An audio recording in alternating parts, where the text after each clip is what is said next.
No, I cannot lose everything because of her. The cry tore from Widow Ilara's throat, echoing through the dense forest as little Livia, pale and with her arms swollen from the venomous snake bite, collapsed onto the cold ground.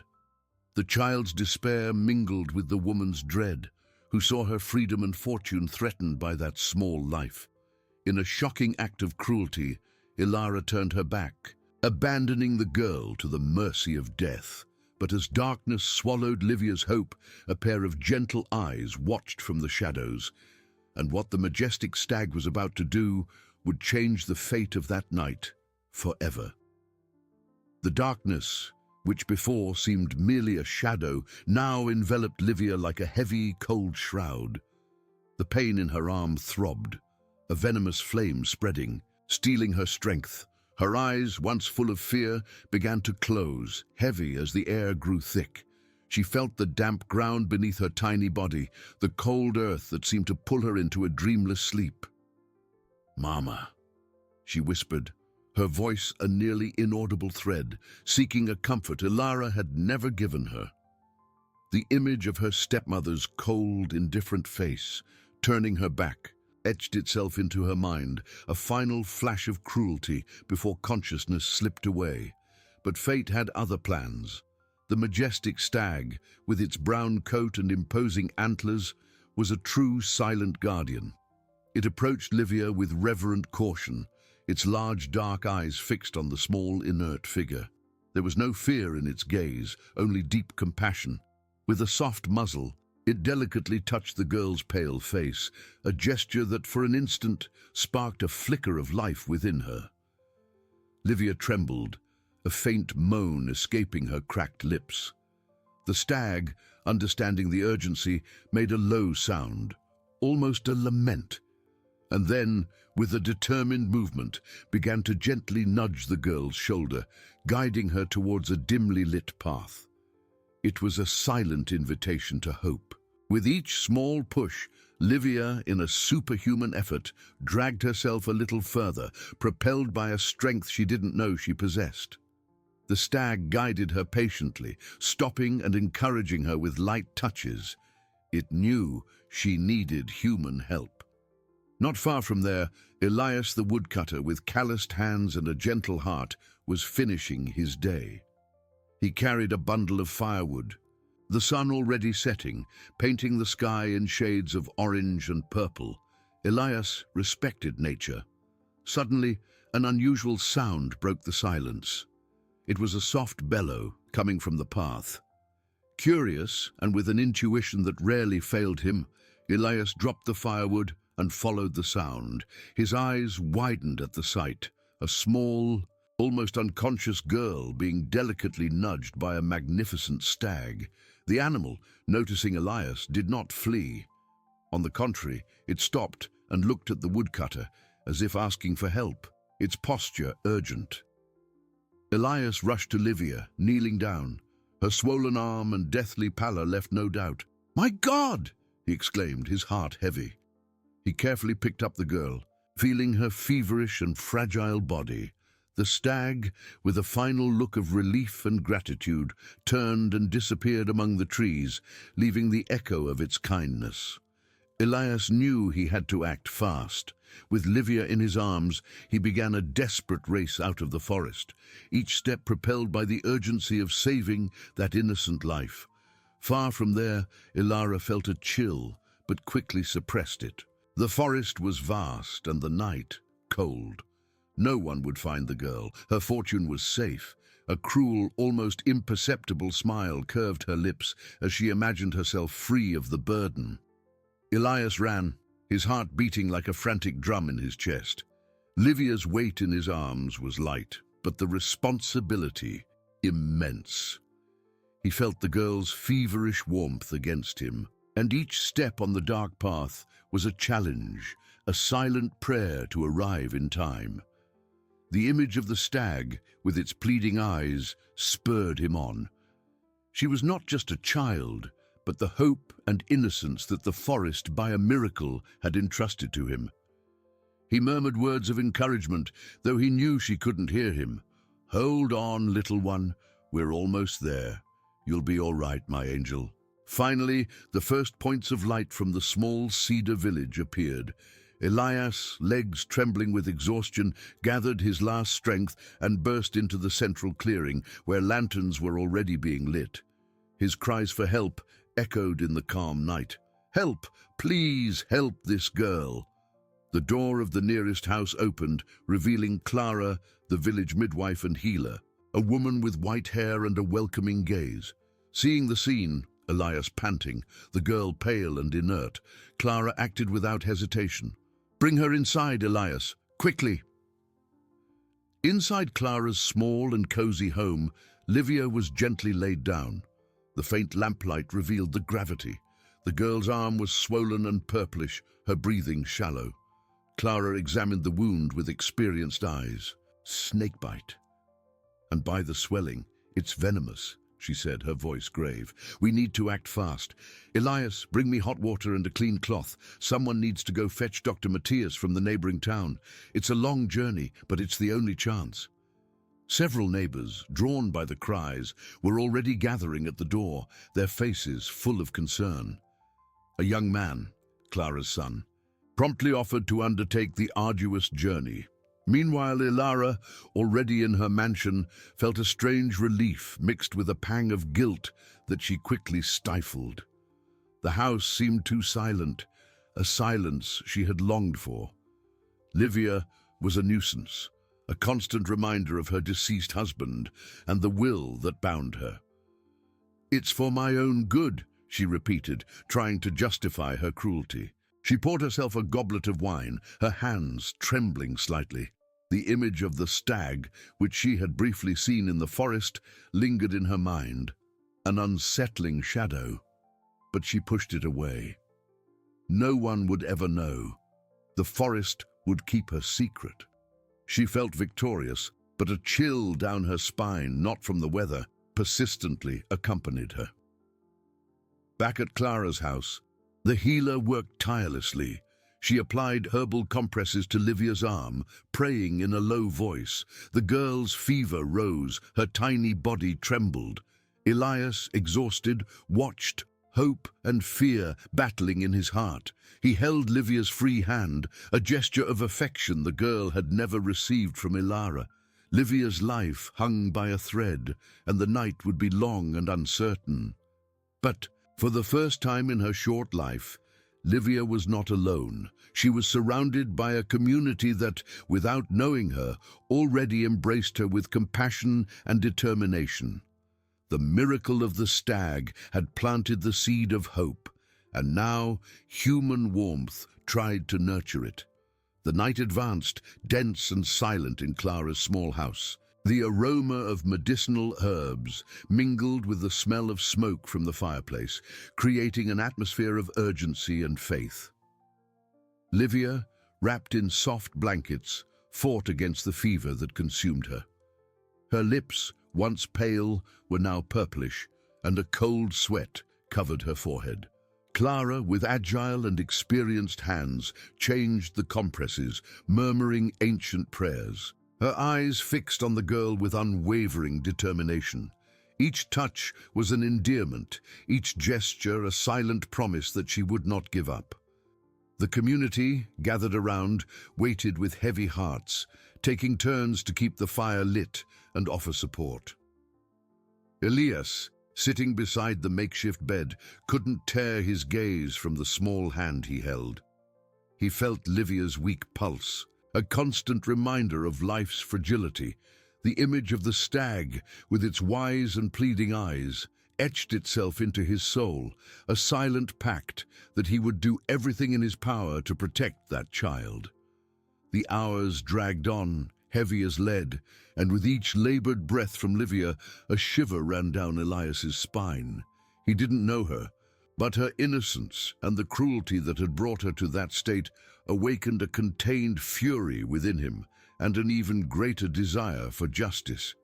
Far from there, in the opulent mansion, Ilara tried to ward off the ghosts of the forest.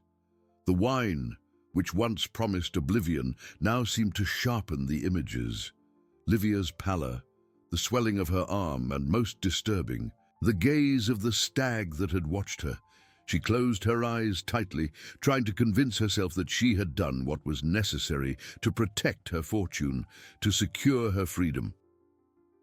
"It's for my own good," she repeated, like an empty mantra. But peace did not come. A persistent chill, not from the weather, seemed to have settled in her chest, a seed of guilt that, no matter how hard she tried to uproot it, insisted on sprouting. Every creak of the house, every shadow on the wall, seemed like a silent judge. Meanwhile, Clara's son, a robust young man named Pedro, pedaled his bicycle with the fury of someone carrying a life in his hands.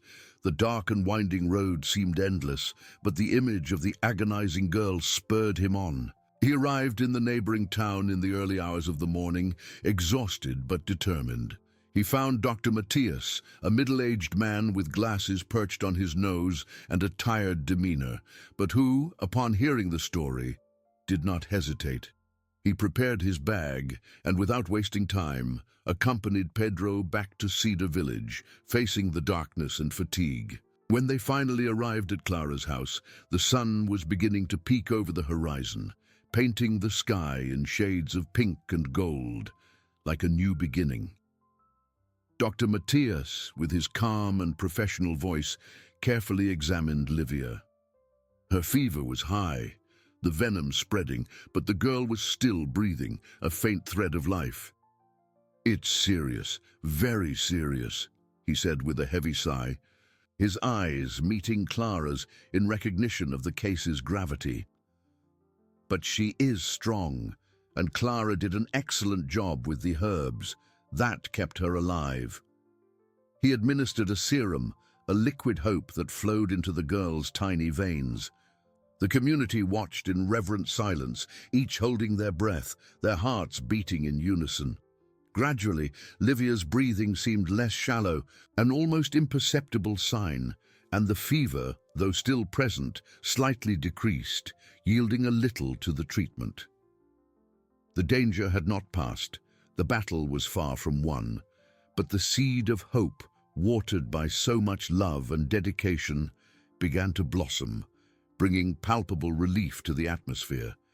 Elias felt a lump in his throat loosen, a silent tear tracing his weathered face. Little Livia, even unconscious, was already weaving invisible bonds of affection and solidarity. The slight improvement in Livia's condition brought relief to Clara's house, but tension hung like a cold mist. Dr. Matthias, with his comforting calm, explained that the serum was a vital step, but the battle against the venom would be long and require constant vigilance. He instructed Clara on the frequency of compresses and the importance of keeping the girl warm and hydrated. His eyes, though tired, conveyed cautious hope. "She's a fighter, this little one," he said, gently touching Livia's forehead, which still burned with fever, but with a less desperate glow. Elias, who hadn't left her side for an instant, felt his heart lighter, yet still heavy. Livia's tiny hand, which before seemed cold and lifeless, now conveyed a faint warmth, a sign that life still pulsed within.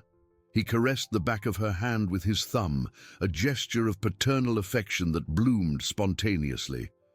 The image of Ilara, turning her back in the forest, rekindled a fire of indignation within him. How could someone abandon such a fragile child? That act of cruelty was a different kind of venom, one that corroded the human soul, and Elias felt that somehow the truth would need to come to light. Clara, tireless, prepared another herbal infusion, her face wrinkled with worry, but also with faith.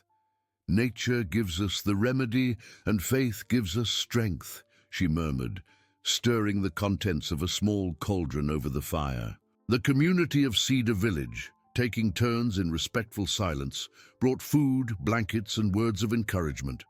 Older women, with their shawls draped over their backs, sat on makeshift benches, weaving silent prayers, their eyes moist with compassion for the unknown child whom fate had brought to their doorstep. Little Livia, even unconscious, had united everyone in a common purpose: the salvation of an innocent life. In the mansion, Ilara tried to convince herself that the silence was a blessing. Livia's absence should have brought peace, but instead, the house seemed emptier, colder. The wine no longer had the desired effect. Every dancing shadow on the wall, every creak of the wood, seemed to whisper the girl's name.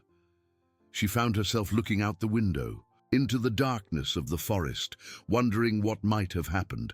A part of her, the darker part, hoped for the worst, the confirmation of her freedom. But another part, a faint and almost inaudible voice, began to question her, to sow doubt, to plant guilt. The gaze of the stag, which had stared at her with such intensity, returned to haunt her, a reminder of a silent witness. The cold in her chest, once merely an annoyance, now seemed to solidify an unbearable weight. She stood up abruptly, spilling the wine, her hands trembling. "No, I did what I had to do," she repeated, her voice choked, but her conviction was no longer the same. Back in the village, dawn gave way to a grey day, but one filled with new hope. Livia, still fragile, began to show small signs of recovery. A slight movement of her fingers, a more audible moan, a faint opening and closing of her eyes, as if trying to fight against the veil that covered her. Elias, observing every detail, felt a wave of emotion flood his chest. That small gesture was a universe of meaning, proof that life, even when so threatened, finds a way to resist. Clara smiled, a tired but warm smile. "She's coming back to us, Elias. The miracle of the stag continues." Dr. Matthias, satisfied with the improvement, promised to return the next day, leaving the village with the certainty that Livia was in good hands, surrounded by a love and dedication that surpassed any medicine. The seed of hope now began to sprout with greater strength, promising a new life for little Livia. Livia, though still fragile, began to awaken to a world of gentle touches and soft voices. Her eyes, once blurred by pain, now opened for brief moments, capturing the loving faces that surrounded her. Clara, with a tired but radiant smile, offered her small spoonfuls of chicken broth, lovingly prepared. Each sip was an effort, but the girl accepted it, feeling the comforting warmth. Her fever decreased with each hour, and the pale color of her skin gave way to a rosier tone, a visible sign of the life that stubbornly insisted on blooming.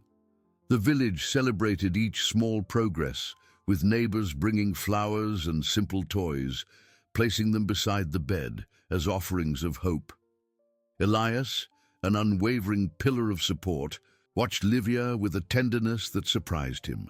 He spent hours by her side, reading stories in a low voice, or simply holding her tiny hand, feeling the fragility of life. The invisible bond between them strengthened each day. But, amidst the joy of her recovery, a persistent question hammered in his mind. How had such a small child been found alone, on the brink of death, in the heart of the forest? He remembered the stag's urgency, the cruelty implicit in her abandonment. A knot of indignation formed in his chest. His eyes narrowed, a glint of determination emerging, promising that the truth would come to light. Meanwhile, in the opulent mansion, Ilara was increasingly tormented. The silence, once desired, was now a deafening echo of her guilt. The wine no longer calmed her. Instead, it amplified the disturbing images. Livia's pale face, her swollen arm, and above all, the stag's eyes, seemed to follow her through every room, a silent judge. She tried to convince herself that it was just the forest, the darkness playing tricks on her mind. But the cold in her chest deepened, transforming into a chilling dread. She could barely sleep, and when she did, vivid nightmares assailed her, with the forest closing in and the stag's eyes judging her. The peace she had hoped for was a cruel mirage, replaced by growing anguish and the sensation of being watched. Clara, with her wisdom and keen intuition, noticed the strange absence of Livia's family. No one had come looking for her, not even a note. The story of the stag was a miracle. Yes, but the circumstances that led the girl to that state were a dark mystery. She exchanged glances with Elias, who seemed to read her thoughts. "It's strange, isn't it, Elias?" she commented one morning while Livia slept. "Such a small child, alone in the forest, and no one looking for her." Elias nodded, his jaw tense. "It's not strange, Clara. It's cruel. And I feel that the stag didn't just bring her to us to save her, but to show us something more, to reveal a hidden truth." The seed of truth began to germinate. Days turned into a week, and Livia finally opened her eyes with clarity, a spark of consciousness returning.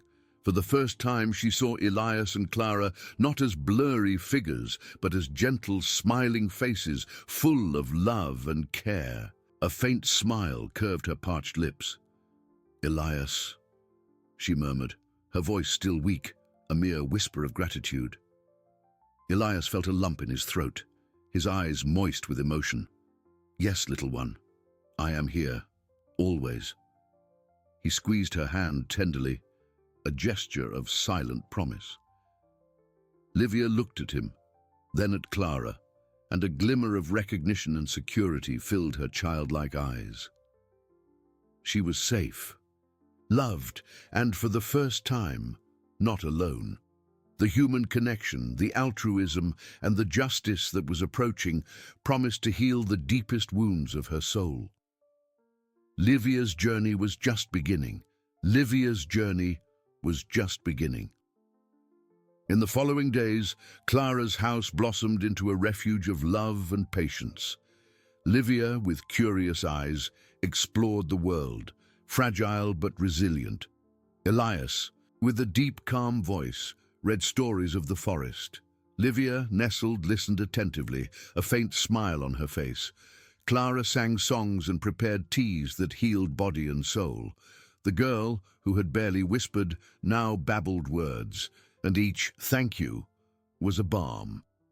The community of Cedar Village surrounded Livia with affection. Children from the village visited her, bringing drawings and flowers. Livia, friendless before, felt for the first time part of something larger, a warmth that melted her loneliness.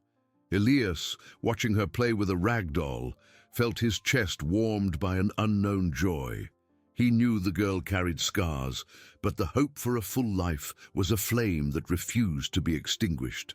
As Livia's life blossomed, Ilara's mansion was a stage of torment. The silence, once an ally, was now an enemy, filled with the echoes of conscience. She heard whispers from the servants, news about the rescued stag girl. Each mention of Livia, each suspicious glance, was a stab. The wine no longer brought solace, only a fog that failed to dissipate the disturbing images, the swollen arm, the stag's pleading eyes. She constantly found herself at the window, watching the dark forest, as if expecting to be delivered. The cold in her chest had turned into an ice that paralyzed her, and the dread of being discovered grew. One afternoon, while Livia was on Elias's lap, drawing with charcoal, a small stag appeared at the edge of the forest near Clara's house. It was a young stag with curious eyes, and it seemed to observe the girl. Livia, seeing it, stopped drawing. Her eyes widened and a tremor ran through her body. She pointed at the animal, her voice a fragile whisper. He took me. The bad woman left me." Elias and Clara exchanged a look. The smile on Elias's lips vanished, replaced by shock and understanding. Clara knelt beside Livia, holding her hands. "What woman, my love? Who left you?" Livia, with tears, but a chilling clarity, looked at Elias. "Ilara. She left me there. The snake. And the stag. He saved me." The air in the small room seemed to freeze. Elias felt a shiver, and the fury, once merely suspected, now burned in his chest. Livia's words, spoken with the innocence of a child, were the turning point. The stag, silent guardian, had fulfilled its mission, saving the girl and revealing the cruel truth. Clara hugged Livia tightly, her eyes moist. Justice, a distant dream, now became a palpable promise, propelled by the fragile and courageous voice. The truth, like sunlight after a storm, was coming to light, and no one in Cedar Village would allow Ilara's cruelty to go unpunished. Livia's journey, indeed, had only just begun, but now she no longer walked alone. Livia's revelation struck Elias and Clara like lightning in a clear sky. The initial shock gave way to a wave of indignation that filled Elias's chest, making him breathe deeply to contain his fury. His eyes, once moist with emotion from the girl's recovery, now burned with a light of determination. He clenched his fists, the image of little Livia, abandoned in the forest, at the mercy of a slow and cruel death, turning his stomach. Clara, with her ancestral wisdom, hugged Livia more tightly, feeling the tremor in the child's tiny body. Tears streamed down her wrinkled face, not from sadness but from deep compassion and an ardent desire to protect that wounded innocence, to heal the invisible marks of evil. "Ilara," Elias murmured, the widow's name leaving his lips like poison, laden with contempt. The woman's cruelty, once merely a vague suspicion, now materialized into a shocking truth, confirmed by the victim's fragile and unwavering voice. He knelt beside Livia, his eyes fixed on hers, searching for any sign of doubt. "Are you sure, my angel? Was it Ilara who left you there alone?" Livia nodded slowly, her eyes large and serious, the memory of that day etched with painful clarity in her childlike mind. "Yes, Elias, she told me to stay quiet, and then she left. She left me there." The simplicity and frankness of her words were even more devastating, cutting through the air with the force of truth. Clara stood up, her expression serious and resolute. "This evil cannot go unpunished, Elias. A child, abandoned to die in the middle of the forest, not here, not in Cedar Village. We will not allow it." Her voice, usually soft and welcoming, now carried an unwavering firmness that resonated through the small room. The news spread through the village like wildfire, carried by the neighbors who had witnessed the scene. The residents, who had followed Livia's recovery with so much affection and hope, now felt a collective revolt, a sense of outrage that united everyone. Clara's small house filled with murmurs and determined glances, each promising support. The community, united by the miracle of the stag and their dedication to Livia, now united in a greater purpose, the search for justice for the little orphan. Meanwhile, in the opulent mansion, Ilara felt the net tightening inexorably. Livia's words, even if not heard directly, seemed to echo through the forest and find their way to her, even miles away. The cold in her chest had turned into a block of ice that paralyzed her, and dread into a paralyzing terror that consumed her. Every dancing shadow on the wall, every creak of the house, was the personification of her guilt, a constant reminder of her monstrous act. She refused to believe that Livia could have survived, but the whispers reaching the mansion about the stag girl recovering in the village were like blows to her hardened heart, shattering her illusions. She clung to her wineglass, her hands trembling uncontrollably, her eyes fixed on emptiness, as if she saw the stag's eyes watching her, judging her in silence. The peace she so longed for was now a cruel illusion, replaced by a suffocating anguish that stole her sleep and appetite. She tried to rationalize, to justify her actions as a necessity to protect her fortune, but the image of Livia's innocent face, combined with the stag's silent accusation, dismantled all her defenses, exposing her raw cruelty. The sandcastle she had built on greed and indifference began to crumble into ruins. She knew, deep down, that the secret would no longer be kept by the forest. The truth, like a swollen river after rain, was about to overflow, sweeping away the facade of respectability she so cherished. Panic began to seize her thoughts, a chilling fear that everything she had done to protect her fortune was about to be revealed, and the consequences would be inevitable and overwhelming. Back in the village, Elias, with the unrestricted support of Clara and the entire community, made a firm and urgent decision. "We need to go to the city authorities," he said, his voice firm but laden with emotion and a sense of duty.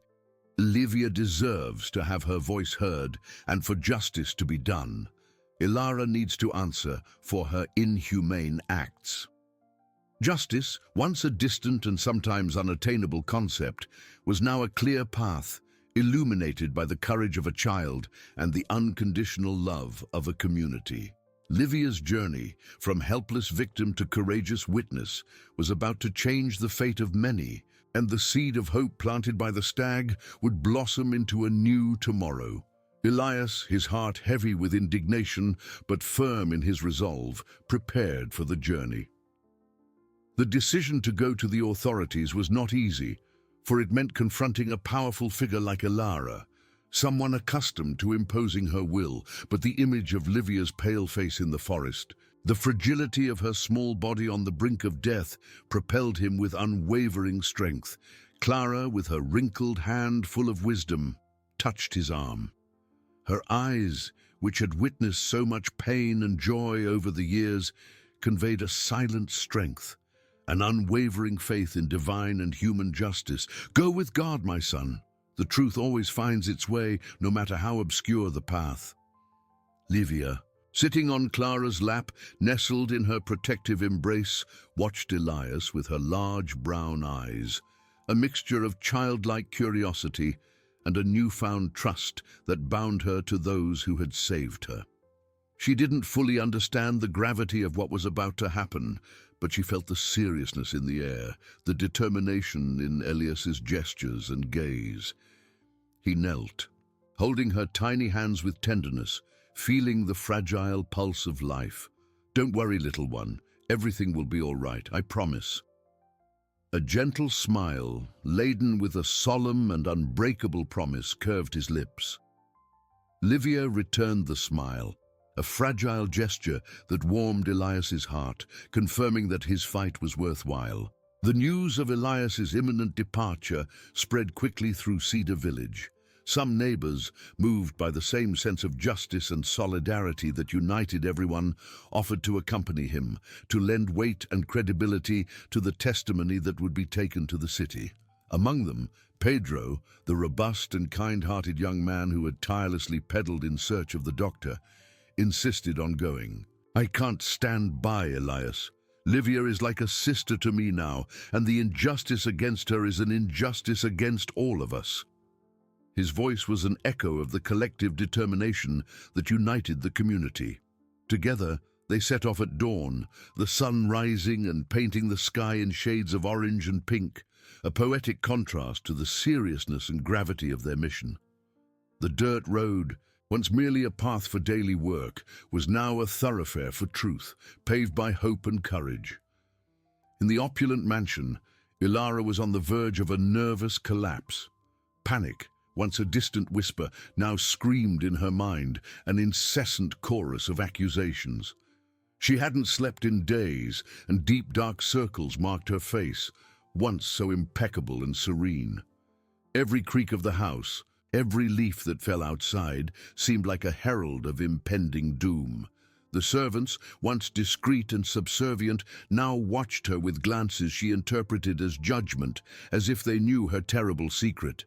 She felt her mask of respectability crumbling, revealing the raw cruelty she had tried to hide beneath layers of wealth. The wine, which once calmed her, now left her even more agitated, her thoughts racing in vicious circles. She clung to the crystal goblet, her hands trembling so much that the crimson liquid splattered onto her silk dress. "It can't be. She can't have survived," she murmured to herself, trying to deny the reality that imposed itself with overwhelming force. But the image of the stag, with its penetrating and accusing eyes, was constant, a vivid reminder of its silent witness. The cold in her chest had turned into a searing pain, an internal punishment that slowly consumed her, corroding her soul. She felt cornered, trapped, the castle of her fortune and her false peace crumbling into ruins around her. As Elias and his companions advanced along the dusty road, the forest landscape, which had once harbored Livia's terror, now seemed a silent guardian of their journey. The birdsong, the rustling of leaves in the wind, everything seemed to conspire to remind them of the girl's innocence and the urgency of their mission. Elias felt the responsibility weigh on his shoulders, not only for Livia's justice, but for the honor and morality of the entire village. They were carrying the voice of the forest, the voice of a child to the world, demanding that the truth be heard. With each step, the certainty that they were doing the right thing grew stronger, fueled by faith and hope. The journey was long and arduous, but the determination in their hearts was unwavering, driven by love and altruism. The hope for a just and secure future for Livia was the beacon that guided them, a light that promised to dispel the shadows of evil and bring a new tomorrow. The hope for a just and secure future for Livia was the beacon that guided them, a light that promised to dispel the shadows of evil and bring a new tomorrow. Elias and his companions' journey along the dusty road was long, but each step was propelled by an unwavering conviction. The sun climbed in the sky, warming the earth, but the cold of injustice still weighed on the hearts of those simple men determined to do the right thing. Elias, at the forefront, felt the weight of responsibility, but also the strength that came from the solidarity of his neighbors. Pedro, by his side, walked with his head held high, his young eyes reflecting the same determination. They spoke little, the silence filled with their thoughts and the gravity of the mission that took them away from the tranquility of Cedar Village. As they approached the city, the hum of urban life began to replace the sounds of nature. Carriages, louder voices, the smell of smoke and spices. It was a different world, more complex and impersonal than the small village. Elias felt a tightening in his chest, a pang of apprehension. How would they be received? Would the word of a woodcutter and an orphaned child be enough to shake the reputation of a figure as powerful as Elara? They found the town hall building, an imposing stone structure, very different from the wooden houses of Cedar Village. Upon entering, they were met by an austere and formal atmosphere. Elias, his voice slightly choked with emotion and the solemnity of the moment, explained the reason for their visit to the official who attended them. The man, with a serious demeanor and glasses perched on his nose, listened with an expression of skepticism, jotting down a few words on a pad. He seemed reluctant to believe the story, especially when Elara's name was mentioned. "Madame Elara is a respectable citizen," he said, his voice monotonous, "and the story of a stag is rather peculiar, don't you think?" Elias felt frustration grow, but he did not let himself be discouraged. He described Livia's condition, the snake bite, the abandonment, and the miraculous intervention of the stag. Pedro and the others corroborated, their voices uniting in a chorus of truth and indignation.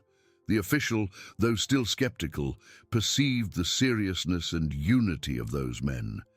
He promised that the matter would be investigated, but warned that the process would be slow and would require more proof. Meanwhile, in the mansion, Elara was on the brink of the abyss. News of Elias and the others' departure for the city had reached her through a gossiping servant. Air failed her, and the castle of her security crumbled.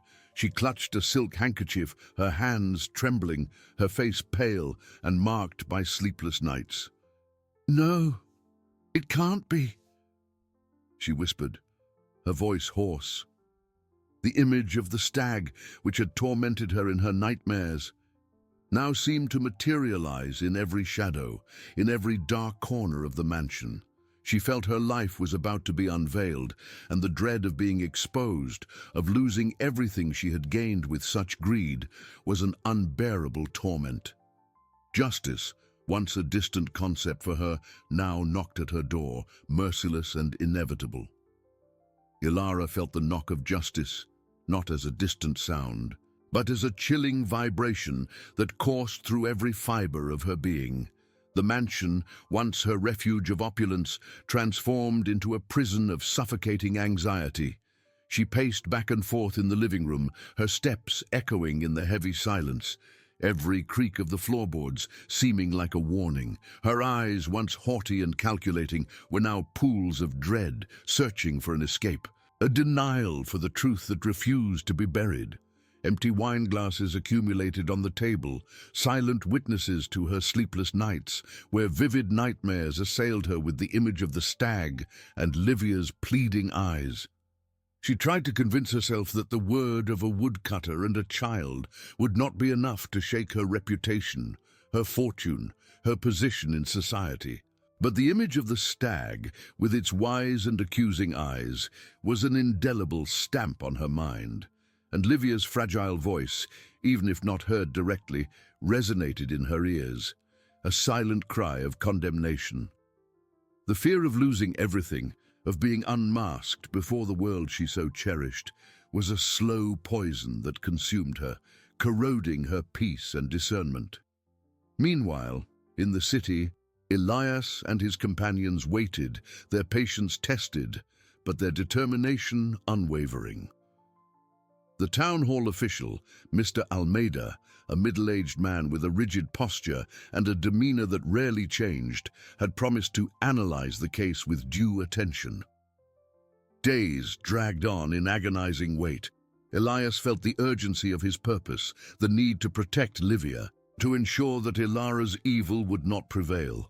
He and Pedro spent hours sitting on a bench in the square, observing the city's movement, feeling the distance from the tranquility of Cedar Village, but united by the purpose that had brought them there. Pedro, with his youth and energy, tried to keep Elias's spirits up, lightly patting his shoulder. "We cannot give up, Elias. Livia is counting on us. The truth needs to be heard." Elias nodded, his gaze fixed on the horizon, where he imagined little Livia playing under Clara's loving care. An image that renewed his strength. Elias's persistence and the seriousness of the testimonies, combined with the unity of the men from Cedar Village, began to have an effect on Mr. Almeida's initial skepticism. There was something in the story of the stag, in the simplicity and conviction of those men, that prevented him from dismissing the case as a mere fable. He consulted his superiors, and the decision was made. They would send an officer to Cedar Village to thoroughly investigate the reports. The news reached Elias like a balm, a ray of hope that dispelled the clouds of uncertainty. "They're going to investigate," he exclaimed to Pedro, a relieved and tired smile appearing on his face, his eyes moist with emotion. "They'll see Livia, they'll see Clara's house. They'll feel the truth in every corner of the village." In Cedar Village, Livia continued to blossom, like a delicate flower finally finding the sun. In Clara's arms, she found the warmth and security she had never known, an unconditional love that healed her invisible wounds. Her childlike laughter filled the house, a sweet sound that chased away any shadow of sadness. Clara, with her keen intuition, felt that something big was about to change. She looked at Livia, who was drawing a stag with charcoal on a piece of paper, and saw the strength of life, the resilience of a pure soul that had defied death. "The truth will come, my angel," she whispered, stroking the girl's soft hair, "and with it, the peace you deserve." Days later, a city official, Inspector Ricardo, arrived in Cedar Village. His presence, with his impeccable uniform and formal demeanor, caused a discreet but noticeable stir in the village. He went directly to Clara's house, where Elias and Pedro were already waiting for him, their hearts heavy with anticipation. Inspector Ricardo observed little Livia playing in the garden with a rag doll, her large, curious eyes following his every move. He spoke at length with Clara, listening to every detail of the rescue story, the description of the snake bite, the girl's miraculous recovery. With each word, the narrative gained weight, and the image of Ilara's cruelty became clearer and more repugnant in his mind. The inspector, a man of law and heart, felt a lump in his throat, a deep indignation. Livia's innocence, Clara's genuine kindness, and Elias's unwavering determination were more powerful proofs than any document or formal testimony. He knew, with a certainty that transcended bureaucracy, that justice needed to be done, and that the truth, finally, would be revealed to all. Inspector Ricardo, his heart heavy with Livia's story and the conviction that evil could not prevail, knew there was no time to lose. The girl's innocence and the truth in Clara's and Elias's eyes were an irrefutable call. He bid farewell to the humble house in Cedar Village, but the image of Livia, playing in the garden with a simplicity that hid so much pain, accompanied him. His next step was clear, though unpleasant, to confront Ilara. In the opulent mansion, Ilara was on the verge of despair. Every minute that passed was torture, and news of the inspector's presence in the village had reached her, distorted by the whispers of servants, but laden with a palpable threat. She sat in her velvet armchair, her body hunched, her hands clutching a silk handkerchief until her knuckles turned white. Her eyes, once bright with ambition, were now dull and swollen from sleepless nights, fixed on the door, as if awaiting the herald of her own downfall. The fear of being exposed, of having her reputation and fortune undone, was a poison that consumed her from within. When the doorbell rang, a shrill sound that pierced the mansion's silence, Ilara flinched. It was him. Justice, which she thought she could avoid, was finally knocking at her door. With dragging steps, she made her way to the entrance, her face a pale mask of false serenity. Inspector Ricardo, imposing in his uniform, stood there, his eyes serious and penetrating. "Madam Ilara," he began, his voice calm but firm, "we need to talk about little Livia." The girl's name hit Ilara like a physical blow. She tried to maintain her composure, but her lips trembled. "Livia? I don't know what you're talking about, Inspector. That child? She got lost in the forest. A tragedy." Her voice was a hoarse whisper, a desperate attempt to maintain the charade. Inspector Ricardo was not fooled. He observed Ilara's nervous gestures, the way she avoided his gaze. "Little Livia did not get lost, madam. She was abandoned, and she remembers who left her there." The words echoed in the vast room, laden with undeniable truth. "She remembers a snake bite, being alone, and a woman who promised to return, but never did." Ilara felt the ground disappear beneath her feet. The image of the stag, which tormented her in her nightmares, now seemed to materialize in the inspector's gaze, in every word he uttered. Her mask crumbled, revealing the dread and guilt that corroded her. Uncontrollable tears began to stream down her face, washing away her makeup and revealing the fragility of her soul. She tried to speak, but the words were lost in a choked sob. The castle of her greed and lies crumbled around her.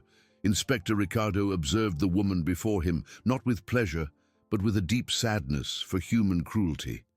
The truth was there, exposed in every tremor, in every tear. There was no longer any denying it. Justice, slow and relentless, had finally reached Ilara, and the consequences of her actions, once merely a distant fear, were now an overwhelming reality. The climax of the revelation had arrived, and with it the certainty that little Livia, through her courage and the kindness of many, had ensured that truth would prevail. Ilara collapsed, not just physically, but in spirit. The tears that were once a veil of shame were now a swollen river of despair and remorse.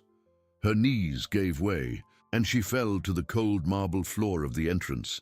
the silk handkerchief slipping from her trembling hands like the last drop of her dignity. The image of Livia, no longer a distant and unsettling shadow but a painful and accusing reality, flooded her mind, mingling with the wise and judging eyes of the stag. Inspector Ricardo observed her with an expression of unwavering seriousness, without any trace of triumph, only the conviction that law and morality needed to be restored. With a firm gesture, he called the officers who were discreetly waiting outside. The mansion, once a symbol of power and untouchability, was now the scene of a humiliating downfall. News of Ilara's confession, even if not verbal, but expressed in her emotional collapse and inability to maintain the charade, spread like an uncontrollable wildfire.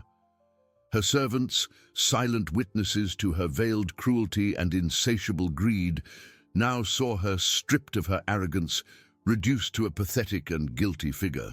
The fortune she so coveted, and for which she had sacrificed her humanity, seemed to evaporate into smoke, and her reputation, once impeccable and feared, disintegrated into dust before everyone's eyes. The castle of her life, built on the quicksand of greed and indifference, completely crumbled, taking with it every pillar of her existence. Meanwhile, in the small and welcoming Cedar village, news of the concluded investigation and the imminent resolution brought a breath of relief and hope that spread through every home. Elias, upon receiving confirmation from Inspector Ricardo that justice was underway and that Ilara would face the consequences of her actions, felt an immense weight lifted from his shoulders, as if the air he breathed became lighter. He hugged Clara tightly, his eyes moist with gratitude and emotion. "We did it, Clara. Livia will have the justice and love she deserves." Clara, with a serene smile and eyes shining with ancestral wisdom, caressed Livia's hair, who was playing on the living room floor with a rag doll, oblivious to the complexity of the adult world, but feeling the lightness and joy that permeated the air. "I always knew, my son. The truth always finds its way, and kindness always prevails over darkness." Cedar Village celebrated in silence, but with overflowing hearts. It was not a celebration of revenge, but of the restoration of faith in humanity, that light had overcome the shadows of evil. Pedro and the other men who accompanied Elias felt genuine pride, the deep satisfaction of having fought for something greater than themselves, for an innocent child. The story of the stag, which was once a whispered miracle among the elders, was now a living legend, a constant reminder of nature's purity and the unbreakable strength of altruism. Livia, in the days that followed, began to blossom in a way no one imagined possible. Her eyes, once laden with a silent sadness and a subtle fear, now shone with the innocent and unhindered joy of a truly loved child. She clung to Clara with a touching intensity, calling her grandma with a sweetness that melted the old woman's heart, filling the void that time had left. Elias, in turn, became a present and loving paternal figure, teaching her to recognize the different bird songs in the forest and to care for the small plants in Clara's garden. He took her for walks, telling stories and laughing at her curious questions and fertile imagination. Clara's house, once a cozy refuge, transformed into a vibrant home, a home filled with laughter, affection, and a security Livia had never known in her brief and suffering existence. The neighbors, moved by the story and the girl's resilience, brought her small gifts, handmade wooden toys, homemade sweets, and words of affection that enveloped the girl in a mantle of community love. Livia was no longer the abandoned orphan. She was the girl of Cedar Village, living proof that kindness, courage, and human connection could transform the deepest tragedy into a new and promising beginning. Ilara, in turn, faced the consequences of her actions. Justice, though without the physical violence she feared, stripped her of her fortune and social standing. She was forced to sell the mansion, and the wealth she so coveted dissipated like sand through her fingers. Her greatest punishment, however, was the overwhelming loneliness and relentless guilt that would accompany her forever. The image of the stag, with its wise eyes, and Livia's innocent face, would be her eternal tormentors, stealing the peace she had denied the child. Justice had been done, not only in the courts but in the hearts of those who witnessed the power of love and truth. Livia, the small flower that blossomed in adversity, was the symbol of a new tomorrow, where hope and love prevailed over darkness. Livia, with longer hair and a constant sparkle in her eyes, grew up in an environment of love and security she had never imagined. Clara's house, once a refuge of peace, was now an epicenter of childlike joy. Her pure laughter was the sweetest melody the old woman could hear. She helped Clara water the garden flowers, learning their names and picking ripe fruits, feeling the earth beneath her small fingers. Elias, an irreplaceable paternal figure, spent afternoons teaching her the secrets of the forest, no longer a place of terror, but of wonders. He took her to observe birds, to recognize the smell of rain, and to listen to the whisper of the wind, always reminding her of the kindness nature had shown in her darkest hour. The story of Livia and the stag became a living legend in Cedar Village, told and retold with a mixture of reverence and admiration. It was not just a story of survival, but a testament to the strength of the human spirit and the unexpected compassion that could arise from where it was least expected. The community, once united by the simplicity of country life, was now even more intertwined by a common purpose: to protect the most vulnerable and uphold justice. The doors of homes were always open to Livia, and every neighbor saw her as a symbol of hope, a reminder that kindness, however small, had the power to change destinies.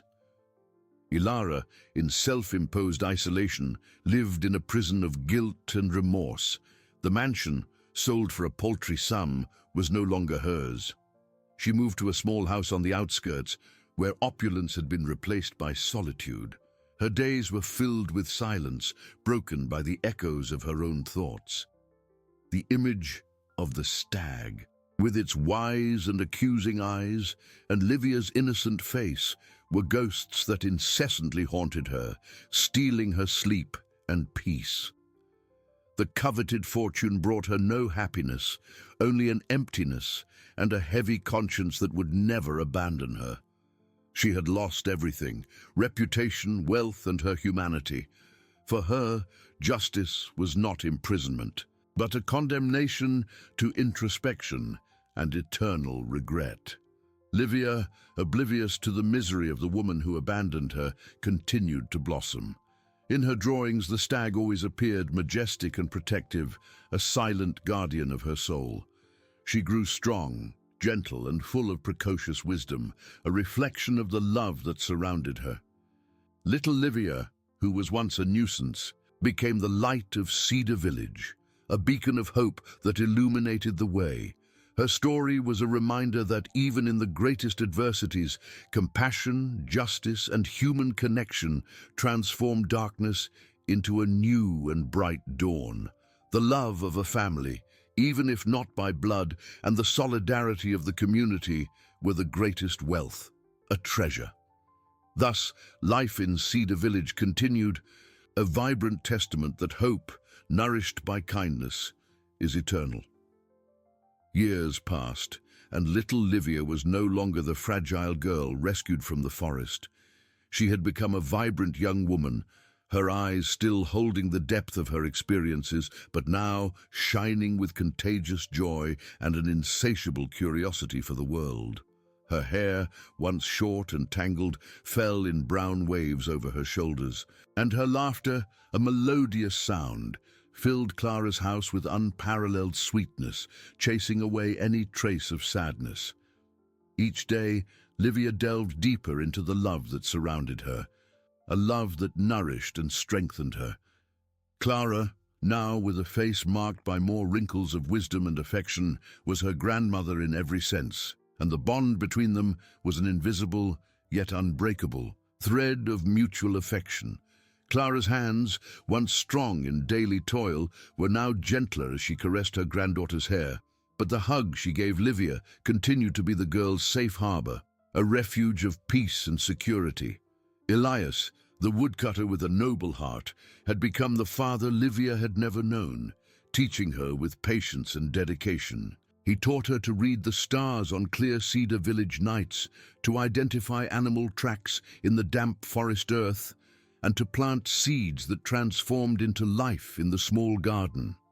The forest, once the scene of her greatest trauma, was now her private sanctuary, a place of discovery and deep connection with nature where she felt at home. Livia never forgot the stag. In her drawing notebooks, which Clara kept with such affection, the image of the majestic animal appeared on almost every page, a symbol of her salvation and the unexpected kindness that existed in the world. She told the story to the younger children of the village with a voice full of admiration and reverence, transforming the tragedy into a tale of hope and miracle that inspired everyone.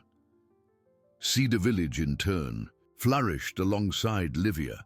The story of the girl and the stag had taken root in the community's soul, becoming more than a legend. It was a living reminder of the importance of compassion, solidarity, and mutual vigilance. The neighbors, who once merely waved, now united in a stronger sense of community, looking out for one another, especially the most vulnerable. Clara's house was a gathering place, where stories were shared, laughter echoed, and human warmth warmed the cold nights, strengthening the bonds that united them. Ilara, on the other hand, lived in an isolation she herself had built, a prison of conscience. The small house on the outskirts of the city where she had taken refuge was a mirror of her empty and desolate soul. Her days were a succession of heavy silences, interrupted only by the echoes of her own thoughts and the creaking of old wood. The fortune she so coveted brought her no peace, only the constant and painful memory of what she had irremediably lost: her humanity, her reputation, and any trace of affection. Her eyes, once full of ambition and calculation, now carried the weight of a remorse that slowly consumed her, corroding her essence. She saw the stag in every shadow that danced on the walls, heard Livia's cry in every whisper of the wind that passed through the window, and knew that her punishment was not physical imprisonment, but the perpetual condemnation of her own conscience, an endless torment. Justice had manifested in diverse and profound ways. For Livia, it was the rediscovery of unconditional love and security that allowed her to flourish. For Cedar Village, it was the reaffirmation of community values, altruism, and an unwavering belief in goodness. And for Ilara, it was overwhelming loneliness and regret, a burden she would carry until the end of her days, without hope of redemption. Livia's story became a beacon, illuminating the path for those who believed in the power of kindness and the resilience of the human spirit. She was living proof that, even in the greatest adversities, hope blossoms, and love in its purest forms always finds a home, a heart to dwell in. And so, in Cedar Village, life continued, a cycle of seasons, of births and departures, but always with the unwavering certainty that light, however faint it may seem, will always dispel darkness. The legacy of Livia and the stag remained, an eternal whisper in the forest trees, a reminder that true wealth resides in human connection and unconditional love, life's greatest treasures.